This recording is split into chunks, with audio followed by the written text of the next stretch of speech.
So we're going to start with your pillar candle, and it's optional for you if you want to spray paint it to add a little bit more of a softer texture than the usual regular pillar candle comes with.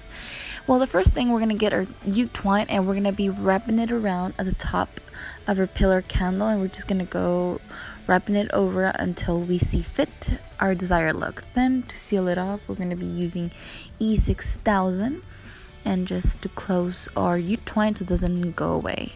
And you can use a butter knife, a knife, whatever you have in hand. Next, we're again going to repeat the same step. We're going to be doing that in the middle part of the pillar candle, and we're just going to be wrapping it around.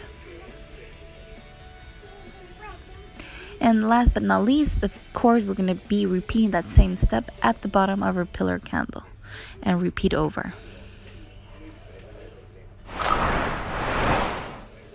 Now, once that's done, we're going to be actually getting our glass cutting board that I found on the Dollar Tree. I love the look. It's farmhouse kind. It looks like wood on top. It says Faith, Family, and Friends. So we're going to be unwrapping that down, and we're going to be putting it on our pillar on top. So we're going to center it as much as we can. I have no special things. I just eyeball it. So if you want to be more specific, then you can just mark it down. But once that's done, that's the final look. It's ready to go.